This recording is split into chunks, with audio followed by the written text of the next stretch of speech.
Hare Krishna. Any history must begin with the creation of the world we live in. But most present day theories begin with a random mention of a number of civilizations, from the Incas to Indus Valley and Scythians to Sumerians. The interrelation of those civilizations is not known. Their sequence too is unknown. Besides, nothing is known about relics found in places like the Easter Islands. Even the Indus Valley civilization came to light comparatively recently. There could be many more such civilizations hidden from our view. Thus, there is complete confusion in history beyond 2000 years.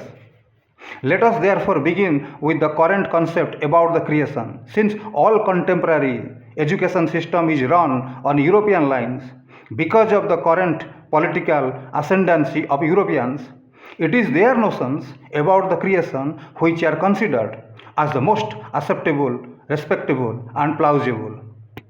Westerners have two joint theories, one for the material physical world and the other for the life, for the living entities. For the physical world, again, there are two theories.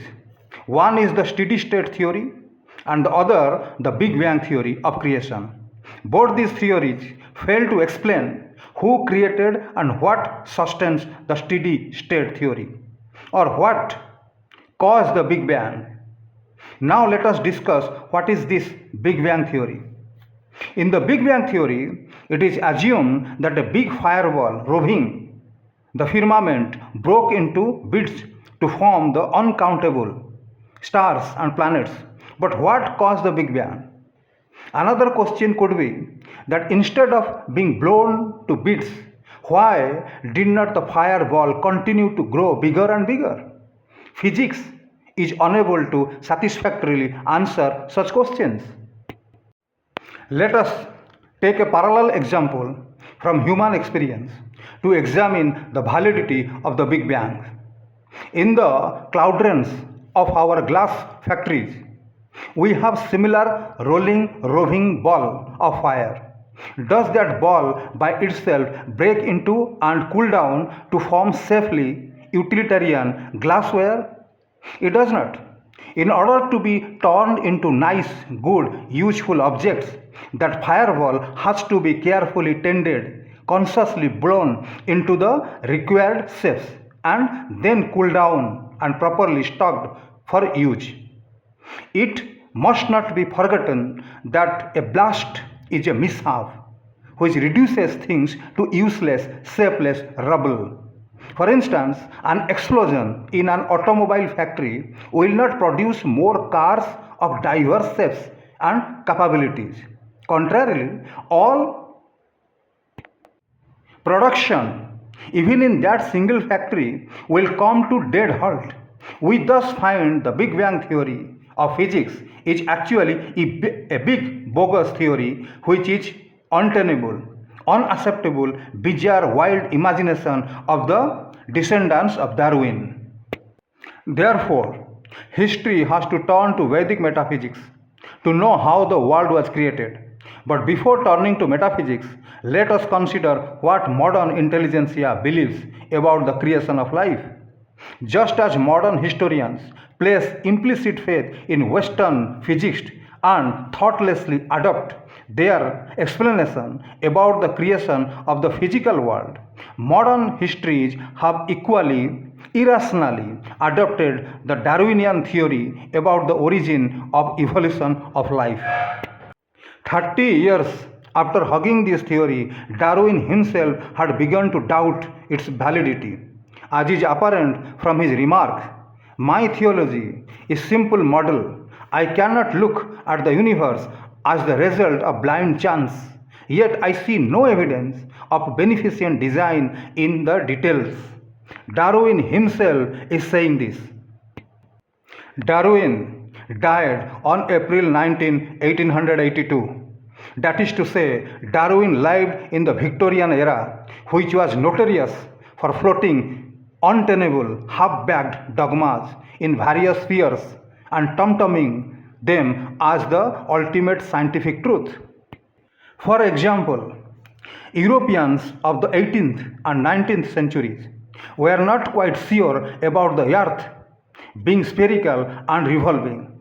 They asserted very confidently that the world was created in 4400 BC, that the Aryans were an Indo-European people, that life first appeared with matter turning into protoplasm and thence led to diverse species, with the monkey ultimately leading to the human form, and that some nomads composed the Vedas around 1200 BC.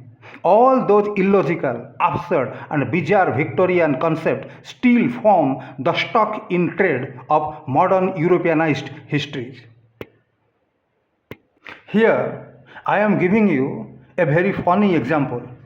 Thomas Huxley, a naturalist, friend and champion of Darwin's theory, had once, in June 1860, been very appropriately asked by Samuel Wilberforce, the Bishop of Oxford. The bishop is asking, is it through your father or your mother that you claim descent from an ape? With his irrevocable faith in Darwin's theory, Huxley had probably no alternative but to categorically admit that both his maternal and paternal ancestors were full-blood monkeys. If all modern scholars were forced to give a written statement of their belief in their simian ancestry, I wonder how many will be ready to sign it. Yet in their public life, they continue to pay professional lip service to that doctrine because it is profitable and respectable to do so. It is a kind of a social scare which makes them ostensible conformists. Viewers may judge from this the caliber of the so-called intellectuals around the world. They can never be trusted for their conclusions because their academic proclamations are trimmed to the requirements of their social, political, religious, national, and professional inhibitions. This should convince viewers that there are very few brave souls who could qualify as real researchers, who are prepared to follow the truth wherever it may lead. So, my friends, the Darwinian theory is most unscientific. Firstly, it must be remembered that life is life and matter is matter. Life cannot emanate from matter. If you want more information about this, please read the books written by Prabhupada, the founder Acharya of Hare Krishna movement. The book's name is Life Comes from Life. So there are various grades of life as there are various forms of matter. Both are independent entities. Secondly, if one species had evolved into another, we should have seen at least some monkeys in some forest around the world turning into humans even today.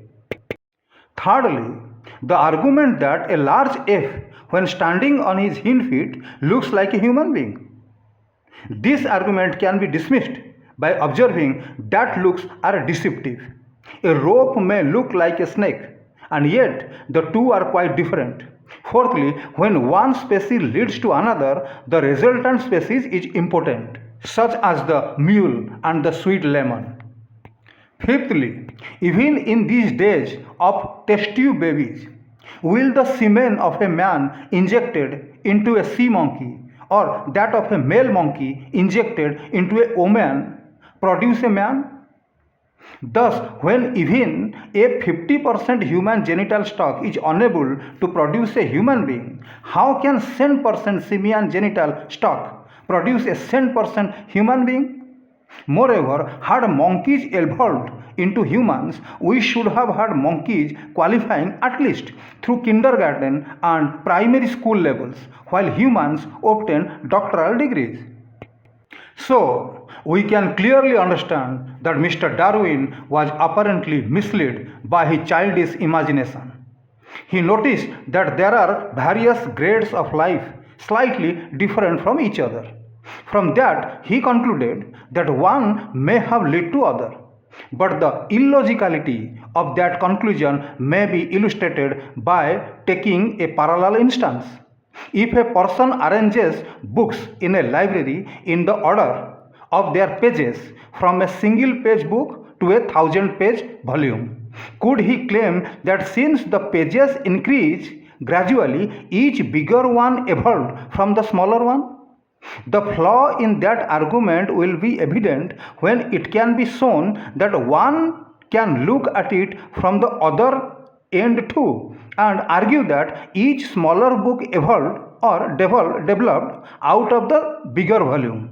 But in either case, a further flaw is that if one species lead to another, why does the former continue to exist?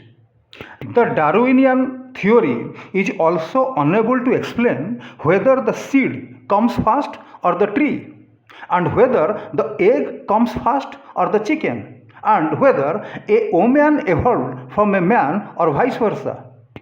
Moreover, there cannot be one law for physical matter and an opposite law for life. In physics, the currently accepted concept talk of a big fireball breaking into smaller bits, while in the matter of life, the bigger species are said to evolve from the smaller or simpler species. You see the contradiction. One cannot possibly apply two distinct kinds of logic to the evolution of life and matter. This can be illustrated by another analogy. In physics, it is argued that matter is never destroyed but only changes form. The Bhagavad Gita, too, very cogently points out that the same law applies to life as well. For example, that life is never destroyed but only changes form, that is to say, it changes only the corpus or physical exterior body as one changes apparel. Therefore, if one finds the human population swelling, the obvious conclusion is that some other species is dwindling in numbers. In dealing with the origin of history, we thus find ourselves being drawn inevitably into metaphysics. There is yet another bond between history and metaphysics. According to Vedic tradition, all life passes through a cycle of 84 lakhs births or species. History deals only with an infinite small link in that enormous chain, namely with the sojourn of the human species on this earth during the short span between its birth and death, while metaphysics deals with the human soul's journey and sojourn before and after death. When viewed in this context, history becomes a part of metaphysics. It also automatically explains why moral, metaphysical consideration apply to human affairs, because one's previous and subsequent births are also governed by the same metaphysical laws. Both Darwin and physicist theories mentioned above fail to explain what created this vast cosmos and also what sustains it. But all religions do tell us that a superconscious power called God creates and sustains the cosmos. Among the metaphysical concepts, those of the Christians, Muslims, and a number of other individual-centered faiths don't even qualify for consideration for various reasons. One reason is that they emerged very late in time, namely only within the last 2000 years, while global human life is admittedly billions of years old. Any theory about creation to be credible and authentic must fulfill several conditions. One is that it must not come from a mortal like a Buddha or Muhammad or Saint Paul, John, Luke or Matthew. I am not mentioning Jesus because he is a fictitious person. A Buddha or a Muhammad or any Tom, Dick and Harry is unable to recollect or recount the story of his own birth. The story of everybody's birth has to be told by one's elder, namely father, mother, nurse, midwife, doctor, etc. Likewise, the story of the creation of the cosmos has to come from a superior anterior source, which conducted the delivery. A Bible or a Quran written just over 1,000 years ago cannot profess to give an authentic version of the creation of several million or billion years ago. The second condition is that a single individual like a Jesus or Buddha or Muhammad can never be a sole agent of divinity. Humanity is too vast and too widespread to be left to the care of a single mortal.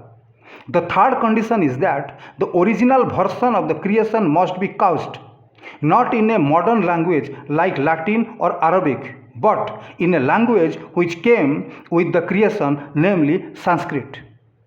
Considering all such conditions, one has to conclude that the story of the creation, as told in Vedic scriptures, is the only genuine, authentic, credible, unchallengeable, and most scientific version.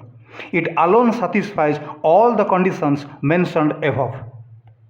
According to all Vedic literature, Lord Vishnu, reclining on the enormous coil of the eternal time serpent, created this universe billions of years ago as a going concern, all at one go, with the first few groups of direct heaven born, heaven trained, and heaven educated human beings, from sages and kings to drawer of water and hewers of wood, in a cosmos stocked with all kinds of life and matter.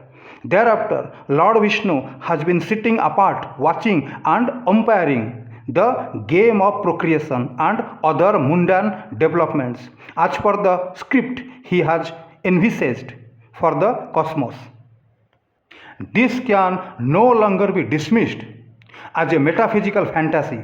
It has got to be accepted as the most scientific and cogent explanation of the beginning of the universe as recorded in the authentic Vedic Sanskrit literature, which constitute the Creator's own version given to the first generation of heaven-trained sages at the time of creation in the Creator's own divine language, Sanskrit. Here it must be remembered that every synonym of Sanskrit proclaims it to be the language of the gods. That is not because of anybody's modern day political chauvinism, but because of ancient memory handed down from generation to generation from the time of the creation. Even the scripts of Sanskrit are likewise known as Devanagari and Brahmi, signifying divine origin. One can find a parallel in human affairs. Any game, sport, stage play, or a factory can begin only when all equipment and trained workers go into action according to a prepared plan in properly laid out surroundings. Human life has therefore been very appropriately described by Vedic literature as the sport, lila, or drama conducted by divinity according to a prepared script. Human beings are actors, tools, or pawns in that divine dramatic sport. That is why generations of beings are daily born and daily carried away to the dustbin of oblivion, coming from nowhere and disappearing into some unknown state. Let historians therefore take heed that Vedic literature constitute the source of the history of the creation. The Vedic version of creation alone adequately explains all problems. For instance, the origin of languages. Historians and philologists struggling to find out how and when language began have propounded wild guesses about man developing his own language beginning from a wild, inarticulate state. But there again, at every step, they are confronted by other inexplicable problems. For instance, why does every language bear a striking affinity with Sanskrit? Let alone language, a human baby has to be carefully fed, tended, and instructed for at least 15 years to become what we consider to be self-operative.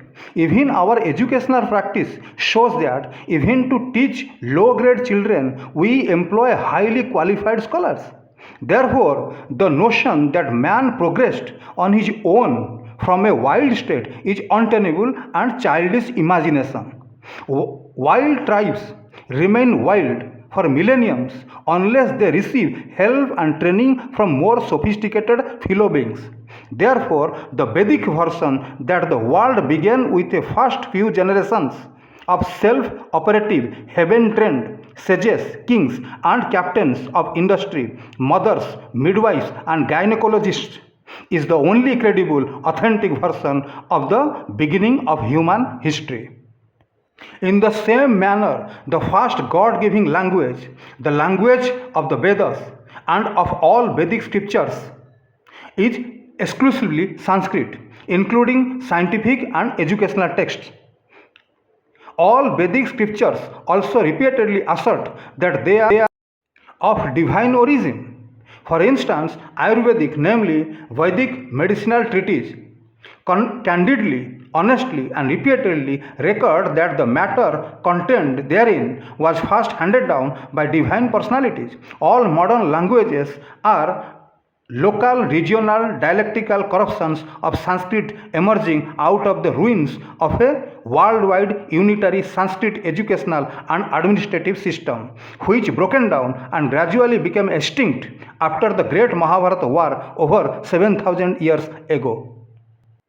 It was also then that the splinters of that great worldwide Vedic culture, which had pervaded the world from the beginning of time, came to be designated as Babylonia, Scythia, Sumeria, China, Egypt, etc. Problems connected with their history, theology, and languages, which have hitherto baffled historians, would be very easily resolved if world scholars realize that all those so-called separate cultures are splinters of the original unitary worldwide Vedic civilization.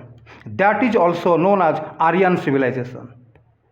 This leads us to the very important conclusion that Panini's grammar of Sanskrit is the grammar of the original divine lingual heritage of all mankind. Consequently, Panini's grammar must be considered to be the ultimate arbiter of all lingual construction and not of Sanskrit alone.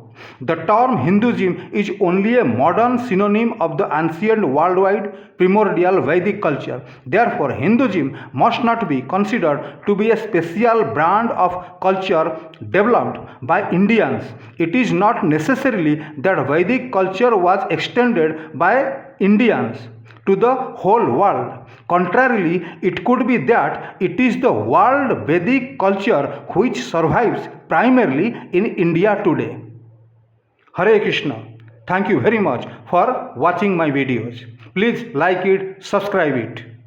I shall be very glad to answer any question regarding this topic. Hare Krishna. Thank you again.